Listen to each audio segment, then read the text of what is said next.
പിതാവിൻ്റെയും പുത്രൻ്റെയും പരിശുദ്ധാത്മാവിൻ്റെയും നാമത്തിൽ.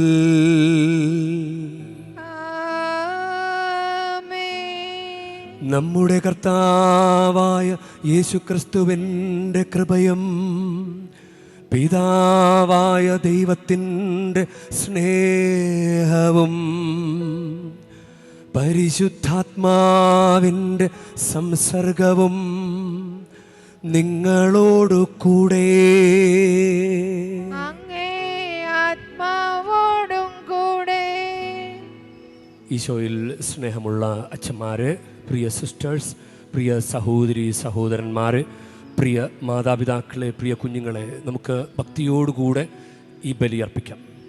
ഈ വിശുദ്ധ തീർത്ഥാടന കേന്ദ്രത്തിൽ നമ്മളായിരിക്കുമ്പോൾ നമുക്കിത് അനുഗ്രഹത്തിൻ്റെ നിമിഷങ്ങളാണ്.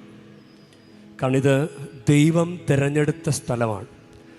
2 മക്കബർ 5:19-20 ദൈവമാദ്യം സ്ഥലം തിരഞ്ഞെടുക്കുന്നതിനെക്കുറിച്ചാണ് പറയുക. എന്നിട്ട് സ്ഥലം തിരഞ്ഞെടുത്തിട്ട് ജനത്തെ അവിടേക്ക് കൂട്ടിക്കൊണ്ടുവരും. എന്നിട്ട് ആ സ്ഥലത്തിൻ്റെ അഭിഷേകത്തിൽ ആ ജനത്തെ പങ്കുചേർക്കും. അപ്പോൾ നമുക്ക് കിട്ടിയിരിക്കുന്ന നല്ലൊരു അവസരമാണ് ഈ ദിവസം ഈ തീർത്ഥാടന മണ്ണിൽ ബലിയർപ്പിക്കുക എന്നത്. ഇനി നമ്മുടെ ഭാഗത്ത് നിന്ന് ദൈവം എന്തെങ്കിലുമൊക്കെ ആവശ്യപ്പെടുന്നുണ്ടാകാം. അപ്പോൾ ഇന്നത്തെ സുവിശേഷത്തിൽ തന്നെ ഒരു കൈ ശോഷിച്ച ഒരുവനെ ഈശോ സുഖപ്പെടുത്തും. അവനോട് ഈശോ പറയും, മധ്യത്തിൽ വന്ന് നടുവിലേക്ക് വന്ന് നിൽക്കുക എന്ന് പറയും. എന്നിട്ടാണ് സൗഖ്യം കൊടുക്കുക. നമുക്ക് ദൈവം ആവശ്യപ്പെടുന്ന നിർദ്ദേശങ്ങൾ, നമ്മുടെ ഉള്ളിൽ നമുക്ക് ലഭിക്കുന്ന പ്രേരണകൾ, അതുമല്ലെങ്കിൽ നമുക്കറിയാമല്ലോ എങ്ങനെയാണ് ഒരു ബലിയർപ്പണത്തിൽ വളരെ ശ്രദ്ധയോടുകൂടെ ഏകാഗ്രതയോടുകൂടെ പങ്കുചേരേണ്ടത്. നമുക്ക് പരിശ്രമിക്കാം. നമ്മുടെ വിശ്വാസം കുറേ അങ്ങ് മുന്നേ നിൽക്കട്ടെ. വിശ്വാസം വഴിയാണല്ലോ നമുക്ക് അനുഗ്രഹം ഉണ്ടാകുക. അപ്പോൾ നമുക്ക് നന്നായിട്ട് പ്രാർത്ഥിക്കാം. നമ്മുടെ കൂടെ ഉള്ളവരുടെ വിശ്വാസവും നമുക്ക് അനുഗ്രഹമാണ്. ഈ ബലി അർപ്പിക്കുമ്പോൾ നമ്മുടെ ജീവിതത്തിൽ വന്നു പോയ എല്ലാ തെറ്റുകുറ്റങ്ങളും അയോഗ്യതകളും ഏറ്റുപറയാം. സഹോദരരേ, ദിവ്യരഹസ്യങ്ങൾ കൊണ്ടാടുന്നതിന് നാം യോഗ്യരാകേണ്ടതിന് നമ്മുടെ പാപങ്ങൾ ഏറ്റുപറയാ.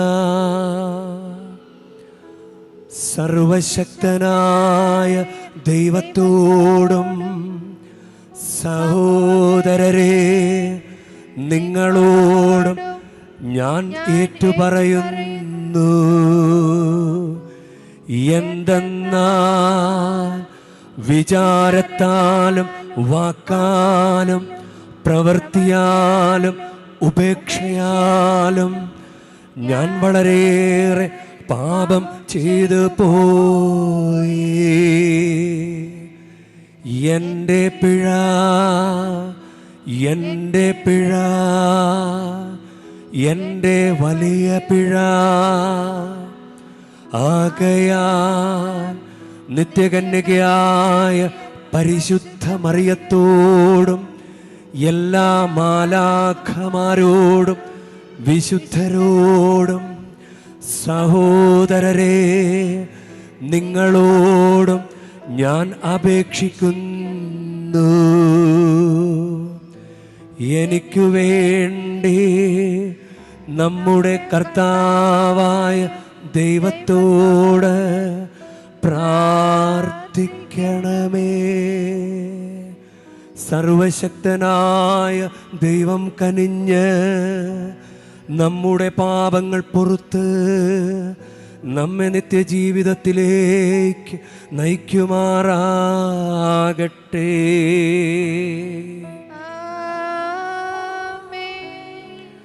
കർത്താവേ കനിയണമേ, കർത്താവേ കനിയണമേ. ക്രിസ്തുവേ കനിയണമേ, ക്രിസ്തുവേ കനിയണമേ, കർത്താവേ കനിയണമേ, കർത്താവേ കനിയണമേ. നമുക്ക് പ്രാർത്ഥിക്കാം. സർവശക്തനും നിത്യനുമായ ദൈവമേ, അങ്ങേ ആത്മാവിനെ ഞങ്ങളുടെ മേൽ കരുണാപൂർവം വർഷിക്കണമേ. അങ്ങനെ രക്തസാക്ഷിയായ വിശുദ്ധ വിൻസെന്റിനെ എല്ലാ ശാരീരിക പീഡനങ്ങളും അതിജീവിക്കാൻ സഹായിച്ച അതേ ശക്തമായ സ്നേഹത്താൽ ഞങ്ങളുടെ ഹൃദയങ്ങളും സമ്പന്നമാകുമാറാകട്ടെ. അങ്ങയോടുകൂടെ പരിശുദ്ധാത്മാവുമായുള്ള ഐക്യത്തിൽ എന്നെന്നും ദൈവമായി ജീവിച്ചു വാഴുന്ന ഞങ്ങളുടെ കർത്താവും അങ്ങയുടെ പുത്രനുമായ യേശുക്രിസ്തു വഴി ഞങ്ങൾ സമർപ്പിക്കുന്ന പ്രാർത്ഥന കേട്ടരുളേണമേ.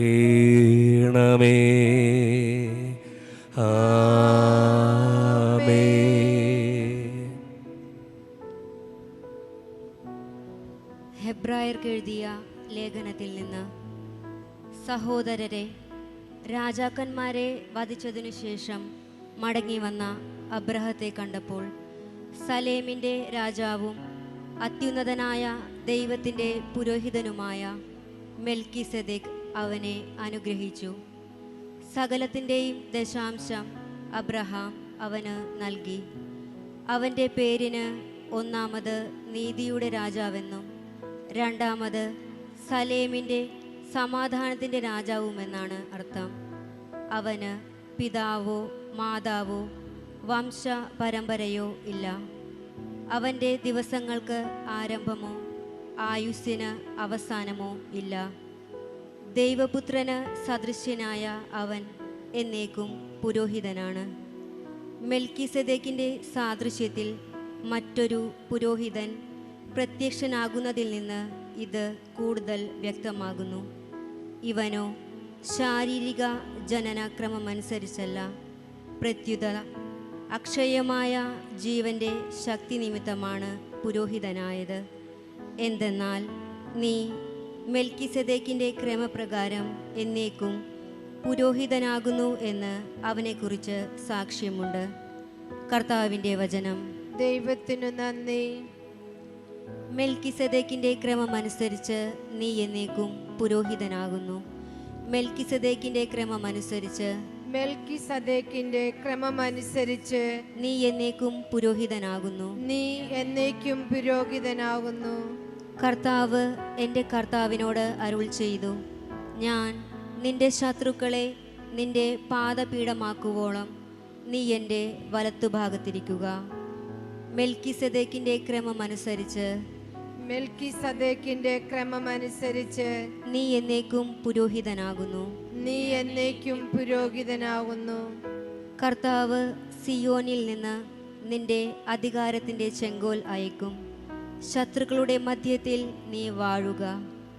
മെൽക്കിസദേക്കിൻ്റെ ക്രമമനുസരിച്ച് മെൽക്കിസദേക്കിന്റെ ക്രമമനുസരിച്ച് നീ എന്നേക്കും പുരോഹിതനാകുന്നു. നീ എന്നും പുരോഹിതനാകുന്നു.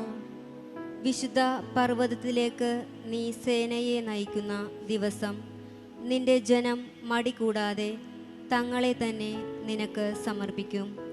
ഉഷസ്സിൻ്റെ ഉദരത്തിൽ നിന്ന് മഞ്ഞെന്ന പോലെ യുവാക്കൾ നിന്റെ അടുത്തേക്ക് വരും. മെൽക്കിസദേക്കിൻ്റെ ക്രമമനുസരിച്ച് മെൽക്കിസദേക്കിന്റെ ക്രമമനുസരിച്ച് നീ എന്നേക്കും പുരോഹിതനാകുന്നു. നീ എന്നേക്കും പുരോഹിതനാകുന്നു.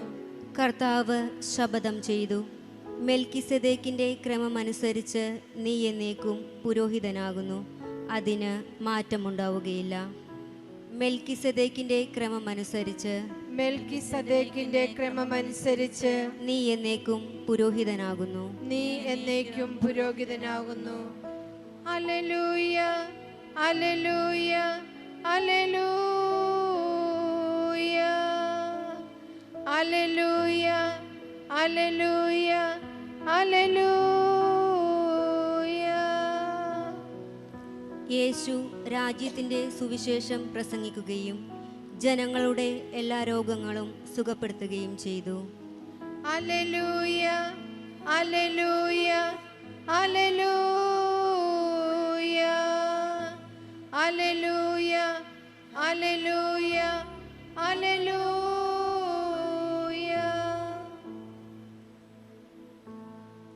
കർത്താവ് നിങ്ങളോടുകൂടെ.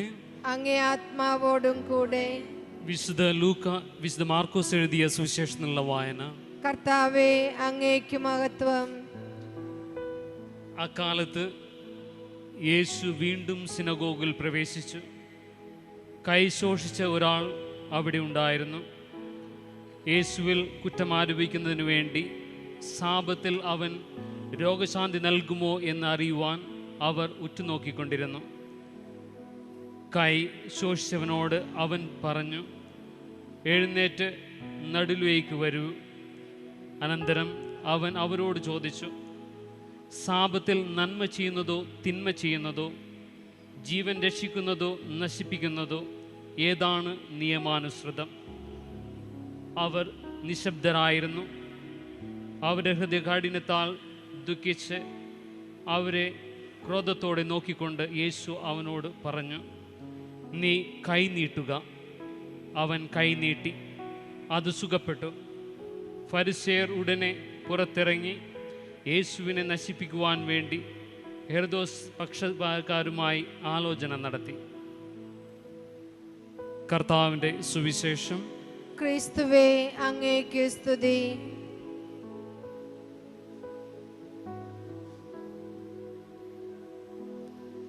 ഈശോയിൽ സ്നേഹമുള്ളവരെ, ഈ കൈശോഷിച്ച ആള് ആ ജനക്കൂട്ടത്തിൽ നിൽക്കുമ്പോൾ ഈശോ അവനോട് പറഞ്ഞു, എഴുന്നേറ്റ് നടുവിലേക്ക് വരൂ. ഞാനിങ്ങനെ ചിന്തിച്ചൊരു കാര്യമാണ്, ഈശോയ്ക്ക് അയാൾ നിൽക്കുന്നിടത്ത് വെച്ച് എന്നെ സൗഖ്യം കൊടുക്കാൻ പറ്റില്ലേ? അതിനെന്താ കുഴപ്പം? ജനക്കൂട്ടത്തിൽ നിൽക്കുന്ന ഒരാളോട് ഈശോയ്ക്ക് അവിടെ നിന്ന് ഈശോ നിൽക്കുന്നിടത്ത് തന്നെ സൗഖ്യം പ്രാപിക്കട്ടെ എന്ന് പറഞ്ഞുകൂടെ? എന്തുകൊണ്ടായിരിക്കാം നടുവിലേക്ക് വന്ന് നിൽക്കാൻ പറഞ്ഞത്? അവനത് അനുസരിച്ചു. എനിക്ക് തോന്നിയിട്ടുള്ളൊരു കാര്യമാണ്, എന്തെങ്കിലും ചെയ്യിപ്പിച്ചിട്ട് സൗഖ്യം കൊടുക്കുന്നത് അത് ദൈവത്തിൻ്റെ ഒരു രീതിയാണ്. എന്തേലും ചെയ്യിപ്പിച്ചിട്ട് സൗഖ്യം കൊടുക്കുന്നത് ദൈവത്തിൻ്റെ ഒരു രീതിയാണ്. വിശുദ്ധ ഗ്രന്ഥത്തിൽ അങ്ങനെ കുറേ സംഭവങ്ങൾ നമുക്ക് കണ്ടെത്താനായിട്ട് സാധിക്കും. ലൂക്കായുടെ സുവിശേഷത്തിൽ 17-ാം അധ്യായത്തിൽ 10 കുഷ്ഠരോഗികൾ അവർ സൗഖ്യം ചോദിച്ചാണ് ഈശോയുടെ അടുക്കൽ വരുന്നത്. അവർ സ്വരമുയർത്തി, യേശുവേ ഗുരോ, ഞങ്ങളിൽ കനിയണമേ എന്ന് അപേക്ഷിച്ചു. അതാണ് അവർ ആദ്യം അപേക്ഷിച്ചു. അടുത്ത വചനം അത് ലൂക്ക 17:13 14 പറയുന്നത്, അവരെ കണ്ടപ്പോൾ അവൻ പറഞ്ഞു, പോയി നിങ്ങളെ തന്നെ പുരോഹിതന്മാർക്ക് കാണിച്ചു കൊടുക്കുവിൻ.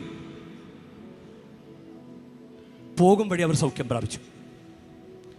ഇപ്പോൾ വാ മക്കളെ വാ, ഞാൻ നിങ്ങൾക്ക് സൗഖ്യം തരാം. അങ്ങനെയല്ല, ഈശോ പറഞ്ഞു പുരോഹിതന്മാർക്ക് കാണിച്ചു കൊടുക്കാൻ. പോകും വഴി അവർ സൗഖ്യം പ്രാപിച്ചു.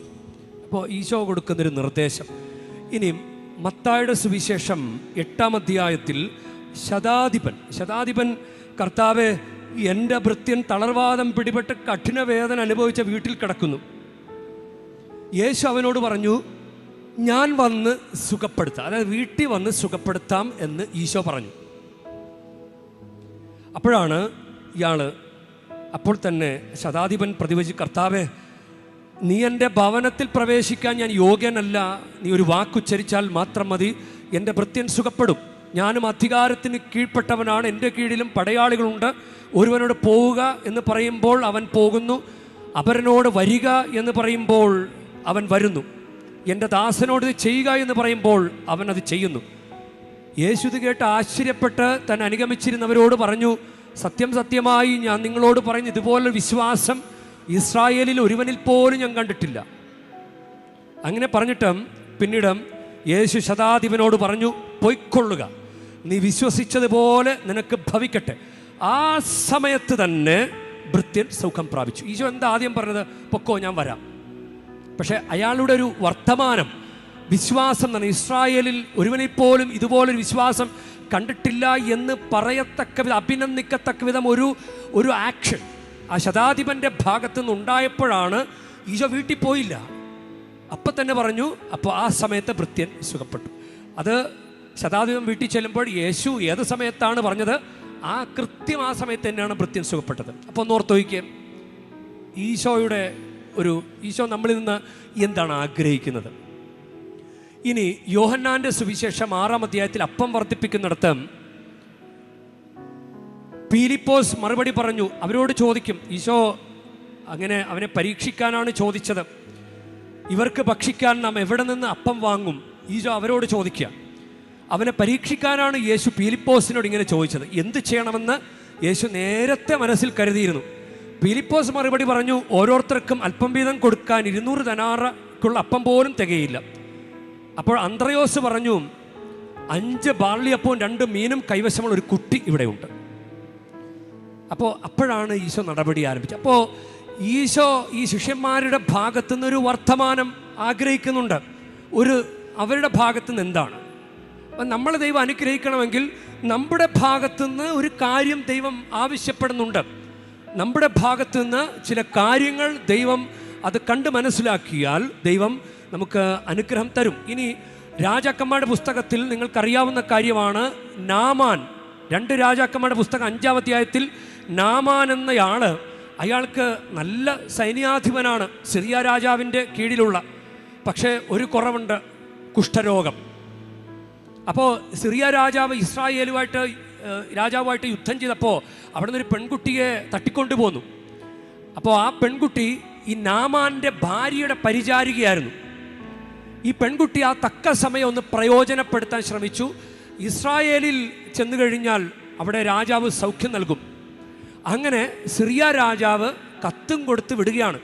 ഇസ്രായേൽ രാജാവ് കത്ത് വായിച്ചു കഴിഞ്ഞപ്പോൾ അദ്ദേഹത്തിന് സൗഖ്യം കൊടുക്കാൻ പറ്റില്ലല്ലോ. അദ്ദേഹം വസ്ത്രം കീറി, ദൈവം ഇതെങ്ങനെ എന്നെക്കൊണ്ട് പറ്റില്ല. ഇതറിഞ്ഞ ഏലീഷ പ്രവാചകൻ, അങ്ങ് എന്തിനാണ് ഭയപ്പെടുന്നത്, ഇവിടെ ഒരു പ്രവാചകനുണ്ടെന്ന് സിറിയ രാജാവ് അറിയട്ടെ. അങ്ങനെ ഈ നാമാൻ എല്ലാമായിട്ട് രഥവും എല്ലാമായിട്ട് അങ്ങനെ നാമാൻ ഈ ഏലീഷ പ്രവാചകൻ്റെ വീട്ടുപടിക്കൽ ചെന്ന് നിൽക്കും. അപ്പോൾ നാമാൻ വിചാരിക്കും ഏലീഷ പ്രവാചകന് ഉടനെ തന്നെ ഇറങ്ങി വന്നിട്ട് യേശുനാമത്തിൽ അല്ലെങ്കിൽ ദൈവനാമത്തിൽ സൗഖ്യം പ്രാപിക്കട്ടെ എന്ന് പറയും എന്ന് വിചാരിച്ചു. പക്ഷേ ഏലീഷ പ്രവാചകൻ പുറത്തേക്ക് വന്നില്ല. തൻ്റെ ഭൃത്യന്മാരോട് പറയും, ജോർദാനിൽ പോയി ഈ നാമാനോട് 7 പ്രാവശ്യം മുങ്ങിക്കുളിക്കാൻ പറയും. അപ്പം നാമാൻ വിചാരിച്ചെന്താ, നാമാൻ വിചാരിച്ചു ഇപ്പം തന്നെ ഏലീഷ പ്രവാചകൻ ഇറങ്ങി വരും, തൻ്റെ തലയിൽ കൈവയ്ക്കും, അപ്പം തന്നെ സൗഖ്യം കിട്ടും എന്ന് വിചാരിച്ചത് അങ്ങനെ പാളിപ്പോയില്ലേ. അപ്പോൾ ഈ നാമാൻ ഭയങ്കര ദേഷ്യമായി. എൻ്റെ രാജ്യത്ത് ദമാസ്കസിലൊക്കെ കുറേ നദികളുണ്ടല്ലോ, ഞാൻ അവിടെ പോയി കുളിച്ചാൽ പോരെ, ഈ ജോർദാനിൽ തന്നെ ഇങ്ങനെ ഒരു തർക്കുത്തരം ഉള്ള ചിന്തയുണ്ടായി. അപ്പോഴാണ് ഈ ഭൃത്യന്മാർ പുറകെ ഓടിച്ചെന്ന്, അങ്ങയോടൊരു ഭാരിച്ച കാര്യമാണ് പറഞ്ഞതെങ്കിൽ അങ്ങ് ചെയ്യുമായിരുന്നല്ലോ, 7 പ്രാവശ്യം ജോർദാനിൽ പോയി മുങ്ങിക്കുളിക്കുക എന്ന് പറഞ്ഞ നിസ്സാര കാര്യമല്ലേ, അങ്ങേക്കത് ചെയ്യാൻ പാടില്ലേ എന്ന് പറയും.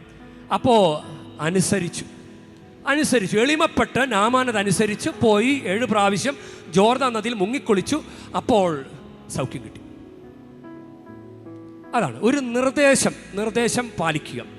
നമുക്കറിയാമല്ലോ, ഉൽപ്പത്തി പുസ്തകം 2-ാം അധ്യായം 17-ാം വാക്യത്തിൽ അവിടെ തോട്ടത്തിലെ നടുവിലെ നന്മതിന്മകളെ തിരിച്ചറിയുന്ന വൃക്ഷത്തിലെ പഴം, അറിവിൻ്റെ വൃക്ഷത്തിലെ ഫലം നീ കഴിക്കരുത് എന്ന് പറഞ്ഞു. കഴിക്കരുത് ഒരു നിർദ്ദേശമാണ്. കഴിക്കരുത്, അത് ചെയ്യരുത്. അങ്ങനെ നിർദ്ദേശങ്ങളെ കൽപ്പനകളിലൂടെ ഒക്കെ നമുക്ക് നൽകിയിട്ടില്ലേ. മാതാപിതാക്കൾ കുട്ടികളോട് പറയാലേ, മക്കളെ അത് ചെയ്യല്ലേ എന്ന് പറയാലേ. നിർദ്ദേശങ്ങൾ സ്വീകരിക്കണം. നിർദ്ദേശങ്ങളിലൂടെയാണ് ദൈവം അനുഗ്രഹം തരിക. അതൊരു വഴിയാണ്. നിർദ്ദേശങ്ങളിലൂടെ ദൈവം നമ്മൾ അനുഗ്രഹിക്കും. അപ്പോൾ ഉൽപ്പത്തി 3:3 തന്നെ സർപ്പത്തോട് പറയുന്നുണ്ട്, ഹവ്വ പറയുന്നുണ്ട്, തോട്ടത്തിലെ നടുവിലുള്ള മരത്തിൻ്റെ പഴം ഭക്ഷിക്ക തൊടുകപോലെ അരുത് എന്നാണ് ദൈവം ഞങ്ങളോട് പറഞ്ഞിട്ടുള്ളത്. അത് കഴിച്ചാൽ ഞങ്ങൾ മരിക്കും. അപ്പോൾ നിങ്ങൾ മരിക്കുകയല്ല എന്ന് പറഞ്ഞിട്ട് സാത്താൻ പ്രലോഭിക്കും. ഇനി നമ്മളോടൊരു കാര്യം ചെയ്യണമെന്ന് പറഞ്ഞിട്ടുണ്ടല്ലോ ഈശോ. മത്തായിയുടെ സുവിശേഷം 26-ാം വാക്യം, ഇത് വാങ്ങി ഭക്ഷിക്കുവിൻ, ഇതെൻ്റെ ശരീരമാണ്. ഇത് വാങ്ങി ഭക്ഷിക്കുവിൻ, ഇതെൻ്റെ ശരീരമാണ്.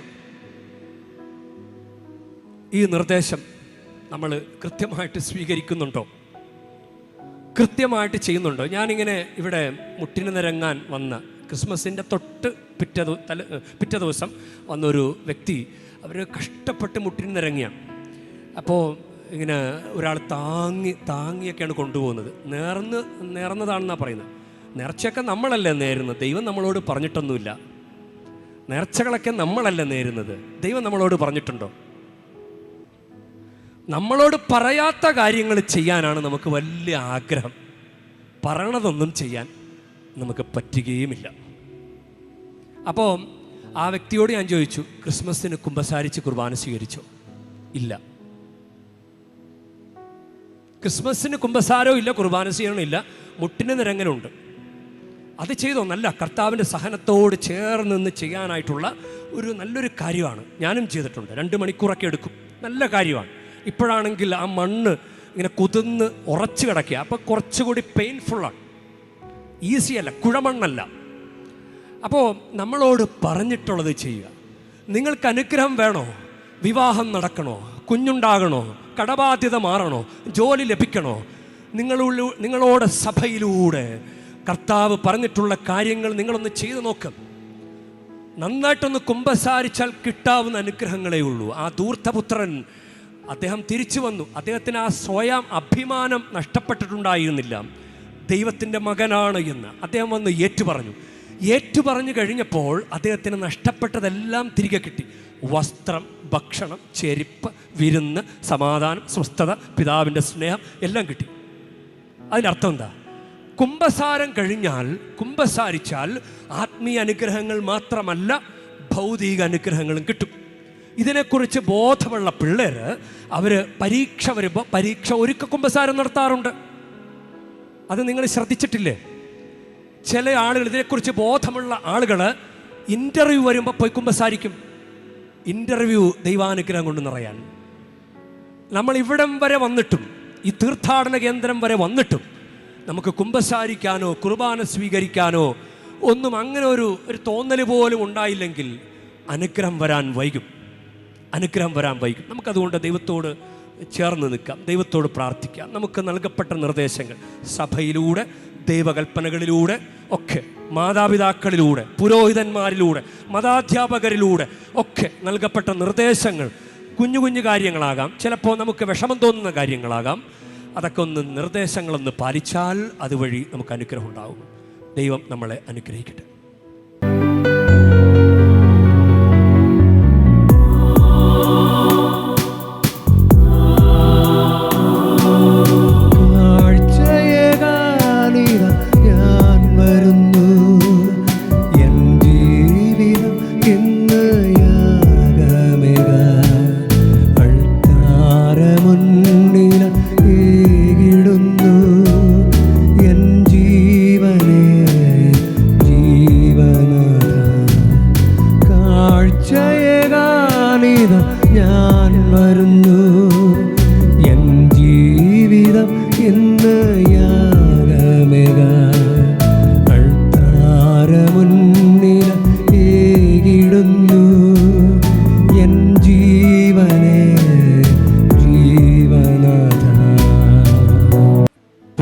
സഹോദരരെ, എൻ്റെയും നിങ്ങളുടെയും ബലി സർവശക്തനും പിതാവുമായ ദൈവത്തിന് സ്വീകാര്യമാകുവാൻ വേണ്ടി നിങ്ങൾ പ്രാർത്ഥിക്കുവൻ. കർത്താവ് തന്റെ നാമത്തിന്റെ സ്തുതിക്കും മഹിമയ്ക്കും നമ്മുടെയും അവിടുത്തെ തിരുസഭ മുഴുവന്റെയും നന്മയ്ക്കുമായി അങ്ങേ കരങ്ങളിൽ നിന്ന് ഈ ബലി സ്വീകരിക്കുമാറാകട്ടെ. കർത്താവേ, ഈ ബലിയുടെ ഓർമ്മ ആഘോഷിക്കുമ്പോഴെല്ലാം ഞങ്ങളുടെ പരിത്രാണ കർമ്മമാണല്ലോ നിവർത്തിക്കപ്പെടുന്നത്. അതിനാൽ ഈ ദിവരഹസ്യങ്ങളിൽ യഥായോഗ്യം പങ്കെടുക്കുവാൻ അനുഗ്രഹിക്കണമേ. ഞങ്ങളുടെ കർത്താവായ ക്രിസ്തു വഴി ഞങ്ങൾ സമർപ്പിക്കുന്ന പ്രാർത്ഥന കേട്ടരുളേണമേ.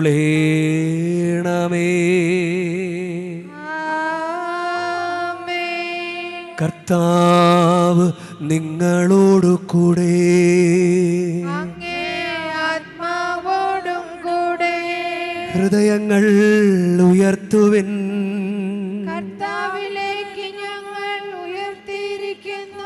നമ്മുടെ കർത്താവായ ദൈവത്തിന് നന്ദി പ്രകാശിപ്പിക്കാം. അതുചിതവും ന്യായവുമത്രേ. ഏറ്റവും പരിശുദ്ധനായ പിതാവേ, അങ്ങേ പ്രിയപുത്രനായ യേശുക്രിസ്തുവിലൂടെ എങ്ങും എപ്പോഴും അങ്ങേക്ക് ഞങ്ങൾ കൃതജ്ഞത അർപ്പിക്കുന്നത് യഥാർത്ഥത്തിൽ ഉചിതവും ന്യായവും യോഗ്യവും രക്ഷാകരവുമാണല്ലോ. പരിശുദ്ധാത്മാവാൽ മനുഷ്യാവതാരം ചെയ്യുകയും കന്യകയിൽ നിന്ന് ജാതനാവുകയും ഞങ്ങൾക്ക് രക്ഷകനും ഉദ്ധാരകനുമായി അങ്ങ് അയക്കുകയും ചെയ്ത അങ്ങേ വചനം വഴി അങ്ങ് സമസ്തവും സൃഷ്ടിച്ചു. അങ്ങേ തിരുവുള്ളം നിറവേറ്റിക്കൊണ്ടും പരിശുദ്ധമായൊരു ജനത്തെ അങ്ങേക്ക് നേടിത്തന്നുകൊണ്ടും പീഡാസഹന വേളയിൽ കൈകൾ വിരിച്ച് അവിടുന്ന് മരണം ഉന്മൂലനം ചെയ്യുകയും ഉത്ഥാനം വെളിപ്പെടുത്തുകയും ചെയ്തു. ആകയാൽ എല്ലാ മാലാഖമാരോടും വിശുദ്ധരോടും ചേർന്ന് അങ്ങയുടെ മഹത്വത്തെ പ്രകീർത്തിച്ചുകൊണ്ട് ഞങ്ങളും താഴ്മയോടെ ആലപിക്കുന്നു. പരിശുദ്ധൻ പരിശുദ്ധൻ പരിശുദ്ധൻ,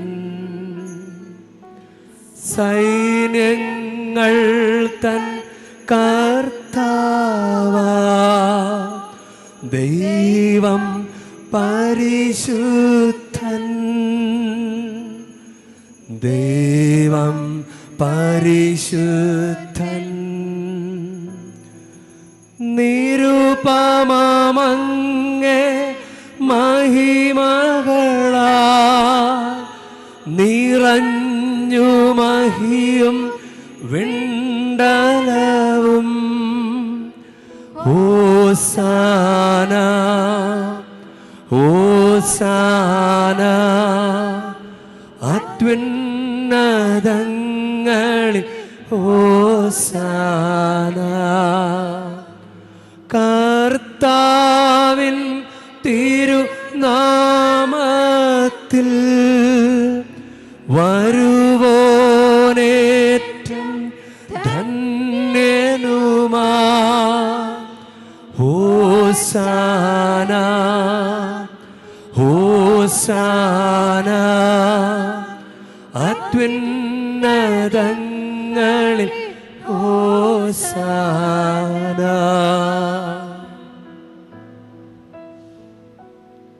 നമുക്ക് ഭക്തിയോടെ സ്തോത്രയാഗ പ്രാർത്ഥനയിൽ പങ്കുചേരാം. കർത്താവേ, സർവവിശുദ്ധിയുടെയും ഉറവിടമായ അങ്ങ് സത്യമായും പരിശുദ്ധനാകുന്നു. ആകയാലങ്ങ് ആത്മാവാൽ മഞ്ഞുകണം പോലെ ഈ കാണിക്കകൾ പവിത്രമാക്കണമേ.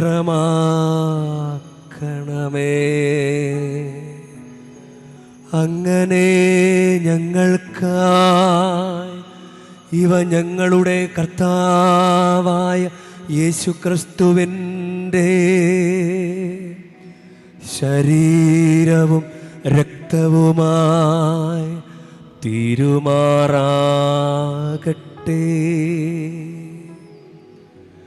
അവിടുന്ന് ഒറ്റിക്കൊടുക്കപ്പെട്ട് സ്വമനസ്സാലെ പീഡകൾ സഹിച്ചപ്പോൾ അപ്പമെടുത്ത് കൃതജ്ഞത പ്രകാശിപ്പിച്ച് മുറിച്ച് തൻ്റെ ശിഷ്യന്മാർക്ക് കൊടുത്ത് കൊണ്ട് അരുൾ ചെയ്തു.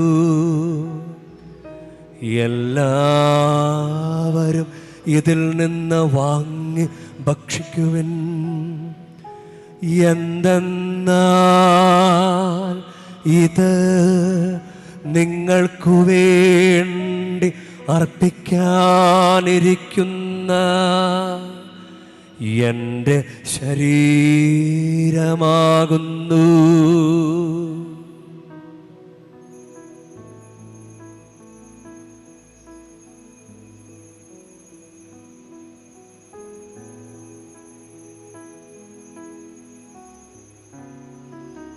അപ്രകാരം അത്താഴം കഴിഞ്ഞ് പാനപാത്രമെടുത്ത് വീണ്ടും അങ്ങേക്ക് കൃതജ്ഞത പ്രകാശിപ്പിച്ച് തൻ്റെ ശിഷ്യന്മാർക്ക് കൊടുത്ത് കൊണ്ട് അരുൾ ചെയ്തു, എല്ലാവരും വാങ്ങി ഇതിൽ നിന്ന് കുടിക്കുവിൻ. എന്തെന്നാൽ ഇത് നിങ്ങൾക്കു വേണ്ടിയും അനേകർക്കു വേണ്ടിയും പാപമോചനത്തിനായി ചിന്തപ്പെടാനിരിക്കുന്ന എൻ്റെ രക്തത്തിൻ്റെ നവീനവും സനാതനവുമായ ഉടമ്പടിയുടെ പാനപാത്രമാകുന്നു.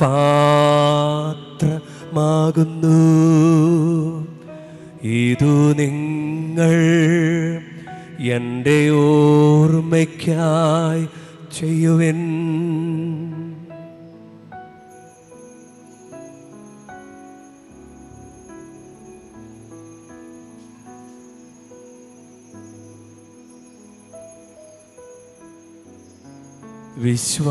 വിശ്വാസത്തിൻ്റെ രഹസ്യം. കർത്താവേ, അങ്ങ് വീണ്ടും വരുന്നതുവരെ അങ്ങേ മരണം ഞങ്ങൾ പ്രഖ്യാപിക്കുന്നു. അങ്ങേ ഉയർപ്പ് ഞങ്ങൾ ഏറ്റുപറയുന്നു. ആകയാൽ കർത്താവേ, അവിടുത്തെ മരണവും ഉയർപ്പും ഓർത്തുകൊണ്ട് അങ്ങ് തിരുമുമ്പിൽ നിൽക്കുന്നതിനും അങ്ങേ പരിചരിക്കുന്നതിനും അർഹരാക്കി തീർത്തതിന് ഞങ്ങൾ നന്ദി പറഞ്ഞുകൊണ്ട് ജീവൻ്റെ അപ്പവും രക്ഷയുടെ പാനപാത്രവും ഞങ്ങളങ്ങേക്ക് അർപ്പിക്കുന്നു. ക്രിസ്തുവിൻ്റെ ശരീരത്തിലും രക്തത്തിലും പങ്കുചേരുന്ന ഞങ്ങളെ പരിശുദ്ധാത്മാവിൽ ഒന്നായി ചേർക്കണമെന്ന് താഴ്മയോടെ ഞങ്ങൾ അപേക്ഷിക്കുന്നു.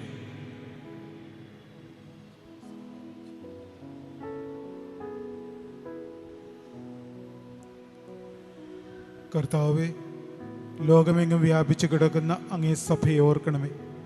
ഞങ്ങളുടെ ഫ്രാൻസിസ് പാപ്പയോടും ഞങ്ങളുടെ രൂപത അധ്യക്ഷനായ സഹായ രാജ്യമെത്രാനോടും എല്ലാ വൈദിക ഗണത്തോടുമൊത്ത് സഭയെ അങ്ങ് സ്നേഹത്തിൻ്റെ പൂർണ്ണതയിൽ എത്തിക്കണമേ.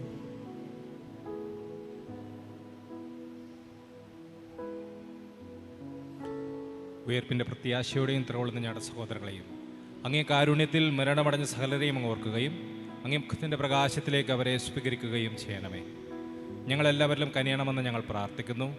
അങ്ങനെ ദൈവമാതാവായ പരിശുദ്ധ കന്യകാമറിയത്തോടും ആ കന്യകയുടെ ഭർത്താവായ ഭാഗ്യപ്പെട്ട യോസേപ്പിനോടും അനുഗ്രഹീതരായ അപ്പോസ്തലന്മാരോടും കാലാകാലങ്ങളിൽ അങ്ങയെ പ്രസാദിപ്പിച്ച സകല വിശുദ്ധരോടുമൊത്ത് നിത്യജീവനിൽ പങ്കുചേരാൻ ഞങ്ങൾ അർഹരാക്കുകയും അങ്ങേ പുത്രനായ യേശു ക്രിസ്തു വഴി ഞങ്ങൾ അങ്ങയെ സ്തുതിക്കുകയും മഹത്വപ്പെടുത്തുകയും ചെയ്യുമാറാകട്ടെ.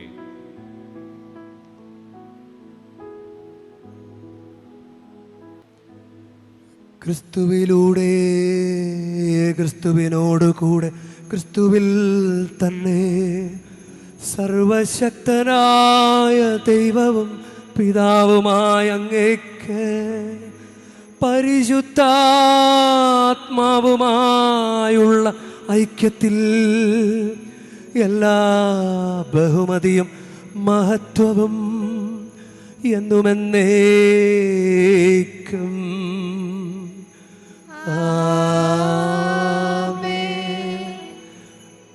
നമ്മുടെ കർത്താവ് കൽപ്പിച്ചതും പഠിപ്പിച്ചതും അനുസരിച്ച് നമുക്കൊന്ന് ചേർന്ന് സ്നേഹത്തോടെ പ്രാർത്ഥിക്കാം. സ്വർഗസ്ഥനായ ഞങ്ങളുടെ പിതാവേ, അങ്ങേ നാമം പൂജിതമാകണമേ, അങ്ങേ രാജ്യം വരണമേ, അങ്ങേ തിരുമനസ് സ്വർഗത്തിലെ പോലെ ഭൂമിയിലും ആകണമേ. അന്നന്ന് വേണ്ട ആഹാരം ഇന്ന് ഞങ്ങൾക്ക് തരണമേ. ഞങ്ങളോട് തെറ്റ് ചെയ്യുന്നവരോട് ഞങ്ങൾ ക്ഷമിക്കുന്ന പോലെ ഞങ്ങളുടെ തെറ്റുകൾ ഞങ്ങളോടും ക്ഷമിക്കണമേ. ഞങ്ങളെ പ്രലോഭനത്തിൽ ഉൾപ്പെടുത്തരുതേ, തിന്മയിൽ നിന്ന് ഞങ്ങളെ രക്ഷിക്കണമേ. കർത്താവേ, എല്ലാ തിന്മകളിൽ നിന്ന് ഞങ്ങളെ മോചിപ്പിക്കണമേ. ഞങ്ങളുടെ ദിനങ്ങളിൽ സമാധാനം കനിവാർന്ന് നൽകണമേ.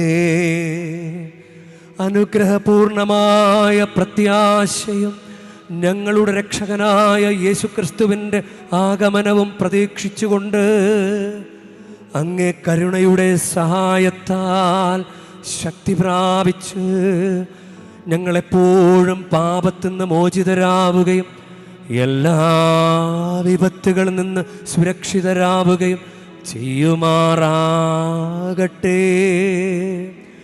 എന്തുകൊണ്ടെന്നാൽ രാജ്യവും ശക്തിയും മഹത്വവും എന്നേക്കും അങ്ങയുടേതാകുന്നു. സമാധാനം ഞാൻ നിങ്ങൾക്ക് നൽകുന്നു, എൻ്റെ സമാധാനം നിങ്ങൾക്ക് ഞാൻ തരുന്നുവെന്ന് അങ്ങേ അപ്പോസ്തലന്മാരോട് അരുൾ ചെയ്ത കർത്താവായ യേശുക്രിസ്തുവേ, ഞങ്ങളുടെ പാപങ്ങളല്ല പിന്നെയോ അങ്ങേ സഭയുടെ വിശ്വാസം തൃക്കൺ പാർത്ത് അങ്ങേ തിരുവുള്ളമനുസരിച്ച് സഭയ്ക്ക് സമാധാനവും ഐക്യവും നൽകുവാൻ കനിയണമേ.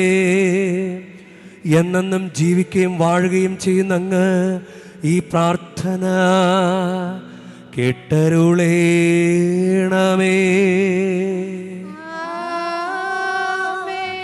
കർത്താവിൻ്റെ സമാധാനം നിങ്ങളോടുകൂടെ എപ്പോഴും ഉണ്ടായിരിക്കട്ടെ. നിങ്ങൾ പരസ്പരം സമാധാനം ആശംസിക്കുവിൻ.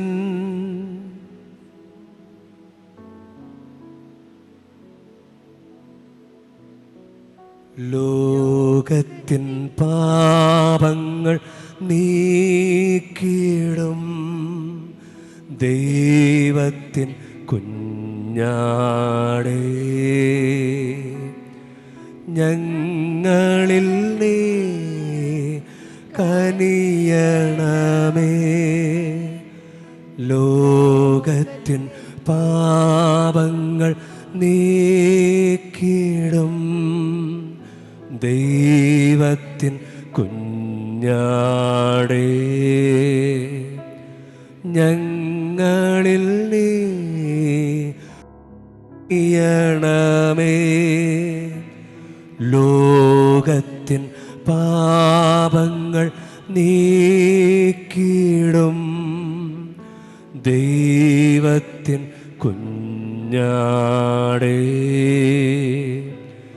ഞങ്ങൾക്കു ശാന്തി നൽകണമേ.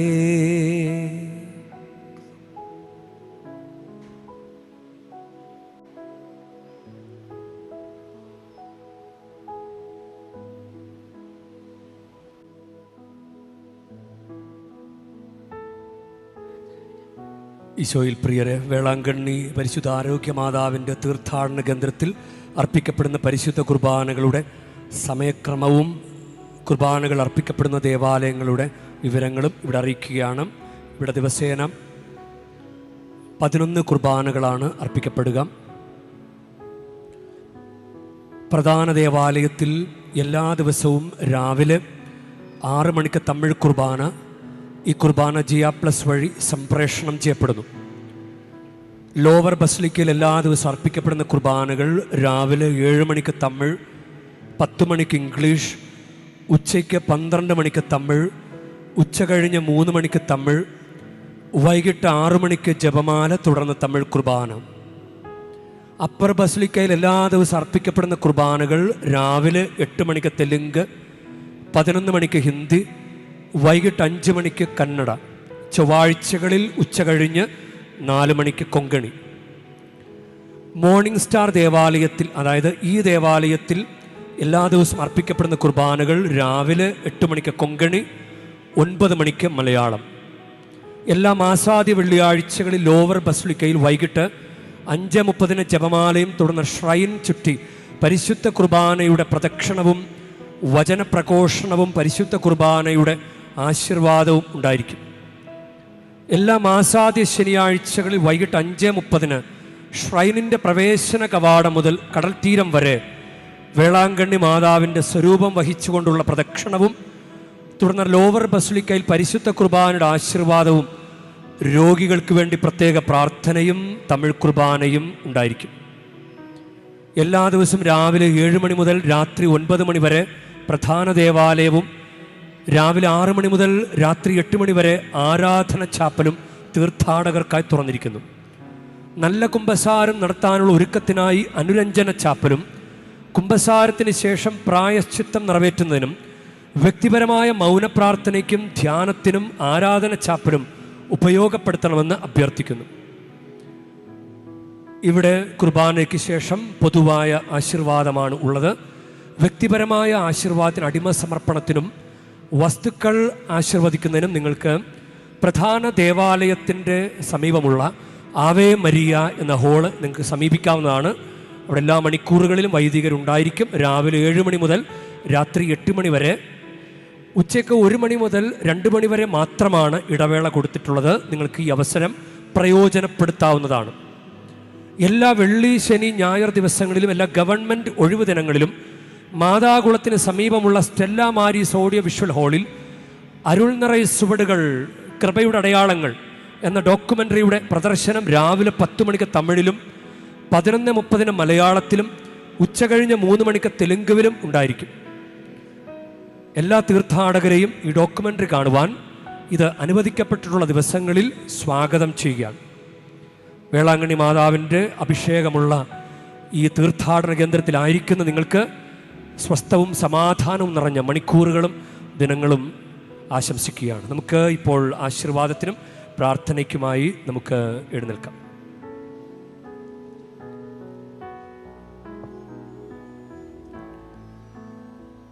നമുക്ക് പ്രാർത്ഥിക്കാം.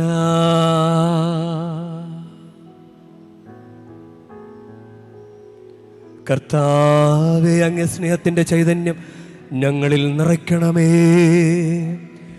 ഒരേ സ്വർഗീയ അപ്പത്താൽ അങ്ങ് പരിപോഷിതരാക്കിയ ഞങ്ങളെ ഒരേ ഭക്താനുഷ്ഠാനത്താൽ ഒരുമയുള്ളവരാക്കി തീർക്കുകയും ചെയ്യണമേ. ഞങ്ങളുടെ കർത്താവായ ക്രിസ്തു വഴി ഞങ്ങൾ സമർപ്പിക്കുന്ന പ്രാർത്ഥന കേട്ടരുളേണമേ.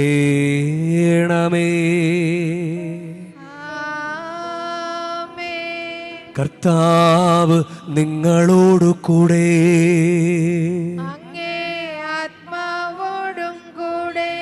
പരിശുദ്ധ വേളാങ്കണ്ണി മാതാവിനോടുള്ള അനുഗ്രഹ പ്രാർത്ഥനയ്ക്കായി ശിരസ്സു നമിക്കാം. ഉണ്ണീശോയെ കയ്യിലേന്തിയ പരിശുദ്ധ വേളാങ്കണ്ണി മാതാവേ, ഇവിടെ കൂടിയിരിക്കുന്ന എല്ലാ ഭക്തജനങ്ങളെയും ഇവരുടെ കുടുംബങ്ങളെയും സോഷ്യൽ മീഡിയയിലൂടെ ഈ ബലിയിൽ പങ്കെടുത്ത എല്ലാവരെയും അങ്ങനെ ഗ്രഹിച്ച് ആശീർവദിക്കണമേ. ഇവരുടെ മനസ്സ് തളർന്നു പോകുമ്പോൾ പാൽക്കാരനായ ബാലന്റെ പാൽക്കുടത്തിലെ പാൽ നിറഞ്ഞു തുളുമ്പിയതുപോലെ ഇവരെയും സന്തോഷത്താൽ നിറയ്ക്കണമേ. പരാജയങ്ങൾ ഇവരെ തളർത്തുമ്പോൾ മുടന്തനായ ബാലനെ നടക്കാനിടയാക്കിയതുപോലെ ഇവരെയും താങ്ങി നടത്തണമേ. പോർച്ചുഗീസ് നാവികരെ സുരക്ഷിതമായി കരയിലേക്ക് എത്തിച്ചതുപോലെ സങ്കടക്കടലിൽ വലയുന്ന എല്ലാവരെയും അങ്ങ് കരകയറ്റണമേ. അനുഗ്രഹദായിനിയായ പരിശുദ്ധാരോഗ്യമാതാവിൻ്റെ ആശീർവാദം നിങ്ങളോടുകൂടെ എപ്പോഴും ഉണ്ടായിരിക്കട്ടെ. ഈശോ തൻ്റെ മാതാവിൻ്റെ കരങ്ങളിലൂടെ നമ്മെ ഏവരെയും സ്പർശിക്കുകയും സുഖപ്പെടുത്തുകയും കാത്തു സംരക്ഷിക്കുകയും ചെയ്യട്ടെ. സർവശക്തനും കാരുണ്യവാനുമായ ദൈവം, പിതാവും പുത്രനും പരിശുദ്ധാത്മാവും നിങ്ങളെയും നിങ്ങളുടെ കുടുംബങ്ങളെയും നിങ്ങളുടെ പ്രാർത്ഥനാ നിയോഗങ്ങളെയും സമൃദ്ധമായി അനുഗ്രഹിക്കുമാറാകട്ടെ. ക്രിസ്തുവിൻ്റെ സ്നേഹത്തിലും സമാധാനത്തിലും പോകുവിൻ. ദിവ്യപൂജ സമാപിച്ചു.